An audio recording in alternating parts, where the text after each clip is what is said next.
Dear first grade students at the Faculty of Commerce at Banha University in both Banha campus and Darfur campus, welcome to the recorded lecture series for the module entitled Principles of Economics. The lecture is divided to two equal halves. One half is delivered on campus, whereas the other half is delivered via a recorded lecture.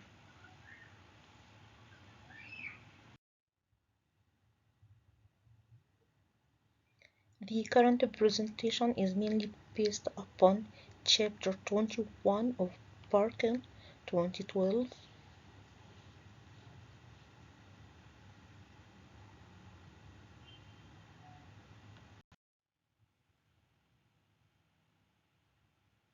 In the current lecture, we will cover issues related to the topic of gross domestic product, including its definition, importance of measuring it, and approaches used to measure it.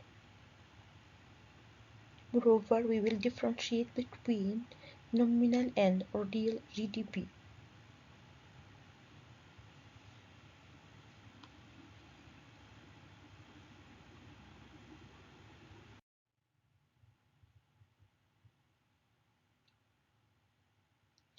By the end of the current lecture, students will be able to define gross domestic product and use the circular flow model to explain why GDP equals aggregate expenditure and aggregate income. Moreover, students will be able to compute nominal and real GDP.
Gross domestic product could be defined as the market value of all final goods and services produced in a country in a given time period. As you already see, this definition has four parts. The first part is market value. The second part is final goods and services. The third part is produced within a country. Finally, the fourth part is in a given time period. Let's discuss these four parts in the next slides.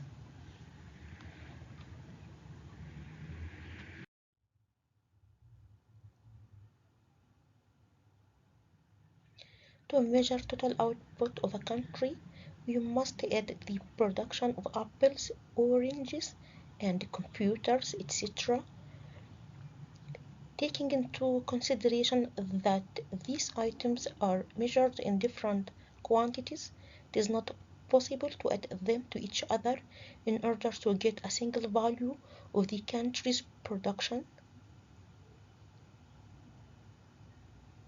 Hence, the quantity of each good is multiplied by its market price.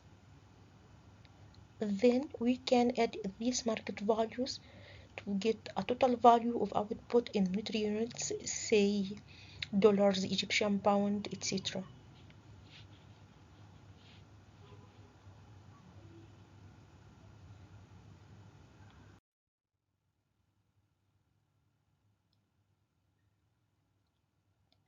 To compute the gross domestic product, we value the final goods and services produced but not the intermediate goods or services.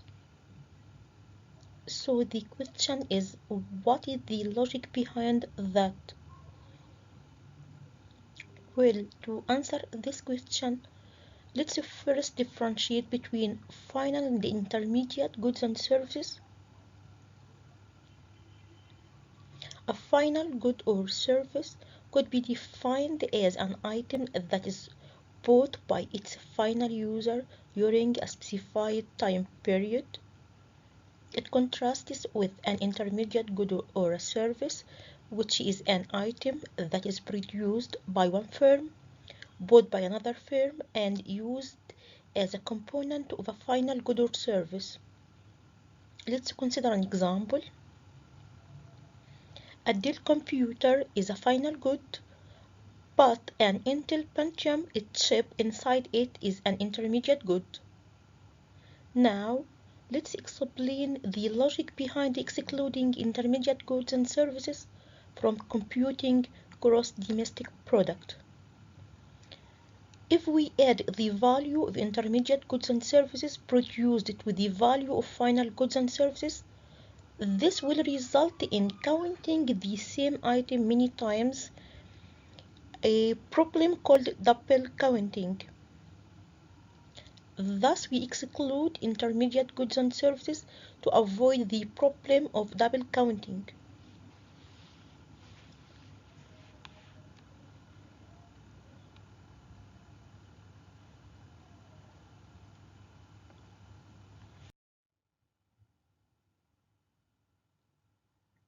Gross domestic product measures production within a country. It measures the domestic production. In other words, only the goods and services produced within a country are counted. Let's consider two examples to clarify this point. A foreign firm like Etisalat providing mobile services in Egypt is counted in the Egyptian GDP and not in the GDP of the United Arab Emirates. Similarly, Toyota, which is a Japanese firm producing automobiles in the United States of America, thus its production is a part of the GDP in the United States, not of the GDP in Japan. GDP measures the value of production in a given time period, normally either a quarter or a year. Thus, if it is measured during a quarter, it's called quarterly GDP, and if it is measured during a year, it is called the annual GDP.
Why measuring GDP is important?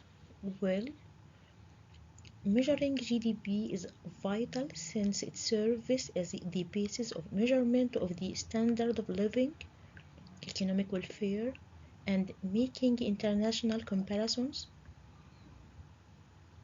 Comparing GDP between 2 years in the same country tells us how the economy expands or grows between these 2 years.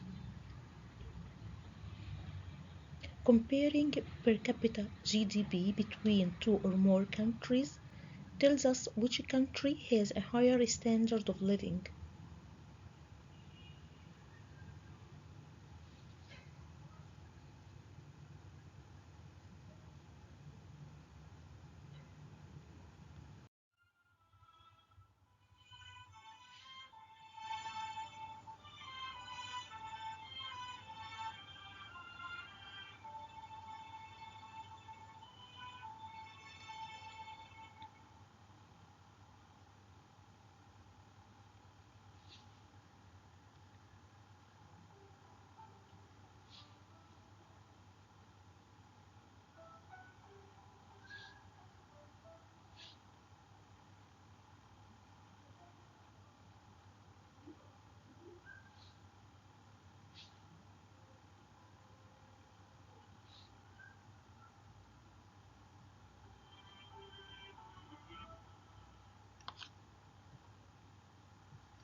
The circular flow illustrates the equality of income, expenditure, and the value of production.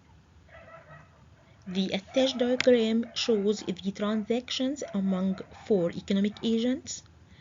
These agents are households, firms, governments, and the rest of the world.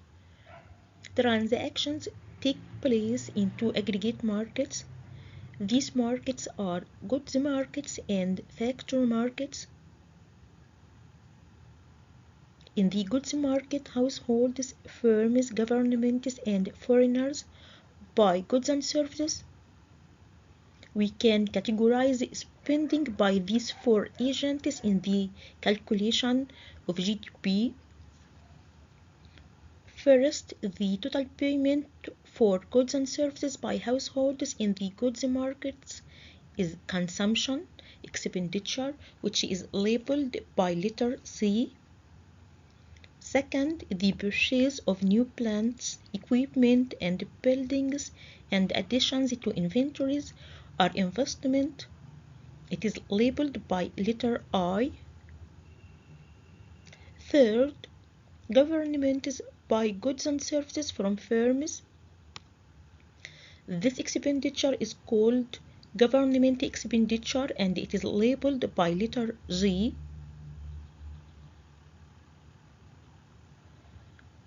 Firms sell goods and services to the rest of the world. This is called exports, which is labeled by letter X. Moreover, firms buy goods and services from the rest of the world. That is imports, which is labeled by letter M. Exports minus imports are called net imports. Aggregate expenditure equals C plus I plus G plus X minus M. Aggregate expenditure equals GDP because all the goods and services that are produced are sold to households, firms, governments, or foreigners. Be aware that goods and services that are not sold are included in investment as inventories and hence are sold to the producing firms. Because firms pay out as income everything they receive as revenue from selling goods and services, we could say that aggregate income equals aggregate expenditure, which in turn equals GDP.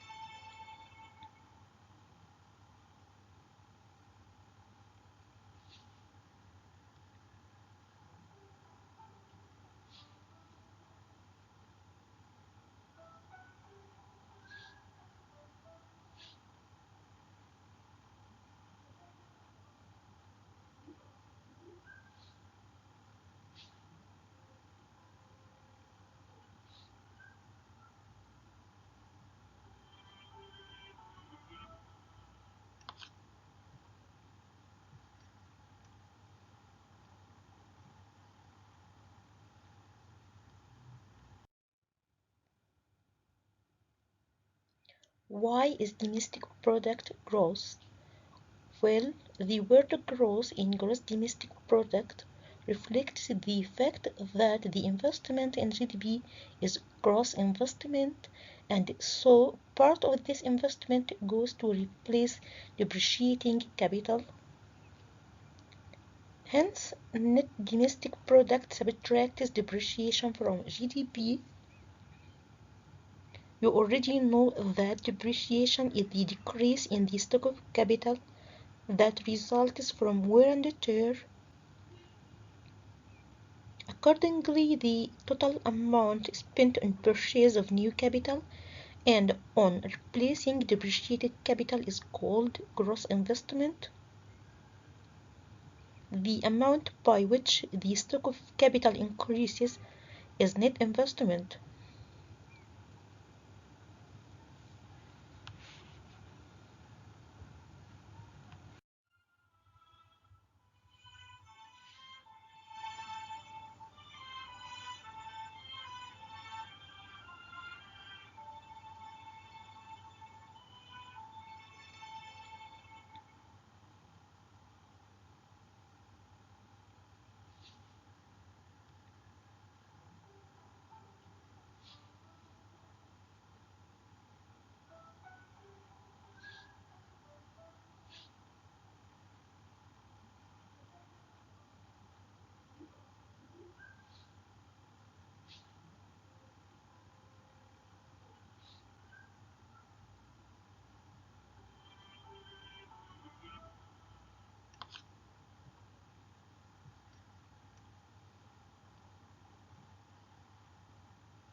Recall that the circular flow diagram shows that the value of aggregate output equals aggregate expenditure and aggregate income.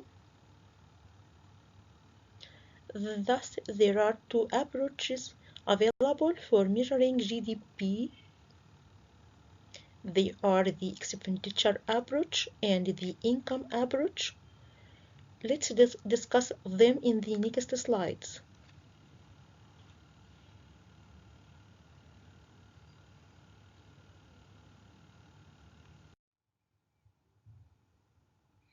As mentioned earlier, the expenditure approach measures GDP at the sum of consumption expenditure, investment, government expenditure on goods and services, and net exports of goods and services.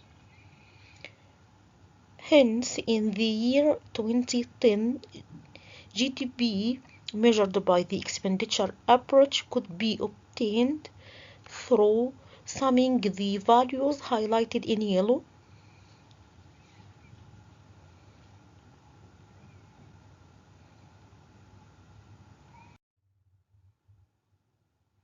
The income approach measures GDP as the sum of compensations of employees, net interest, rental income, corporate profits, and proprietors' income.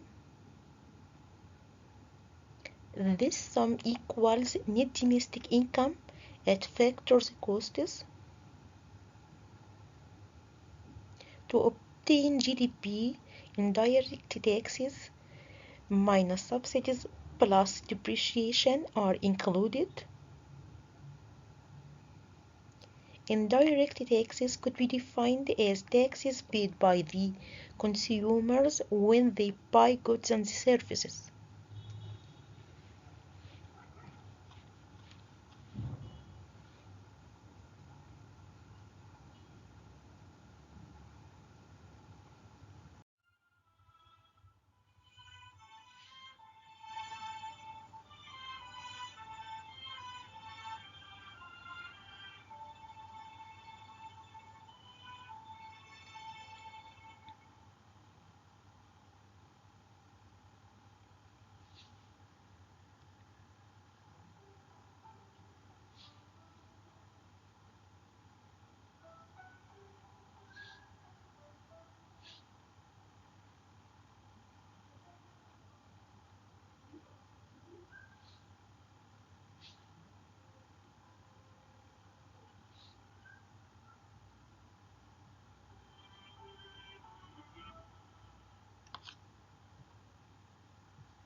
The market value of production and hence gross domestic product can increase either because the production of goods and services are higher or because the prices of goods and services are higher. Real GDP allows the quantities of production to be compared across time. So let's define the real GDP. It is the value of final goods and services produced in a given year when valued at the prices of reference base year, or in other words, when they are valued at constant prices or fixed prices of the base year. Regarding the nominal GDP, as we have mentioned earlier, it is the value of the final goods and services produced in a given year valued at the current prices of that year. Let's consider a numerical example in which I hypothesize the economy produces three goods. These goods are t-shirts, computer chips, and security services. We will use the expenditure approach to compute nominal and real GDP in both 2005 and 2010.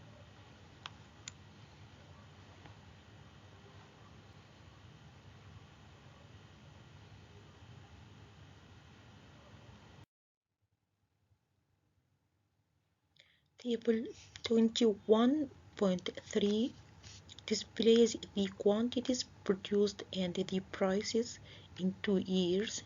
These years are 2005 and 2010. In part A, we compute nominal GDP in 2005, and in part B, we compute nominal GDP for the year 2010. For each item, we multiply the quantity produced in that year by its price in the same year. For example, we multiply the quantity produced in 2005 by its price in the same year to find the total expenditure on that item. Then we sum the expenditures to find the nominal GDP in 2005, which is $100 million. In part B of the same table, we compute the nominal GDP in 2010 in the same manner. In other words, we multiply the quantity produced of each item in 2010 by its price in 2010. Then we sum the expenditures to obtain the nominal GDP in 2010, which is $300 million. Hence, nominal GDP in 2010 is 3 times its value in 2005. Now, let's use the fixed prices of the year 2005 to obtain the real GDP in 2010. In other words, we multiply quantities produced in 2010 by their corresponding prices in the year 2005. Thus, we will obtain the total expenditure in 2010 using fixed prices of the base year. This is shown in part C of the same table. We could recognize that real GDP in 2010 is only 1.6 times its value in 2005. Hence, we could say that such increase is equivalent to a 60% increase in production.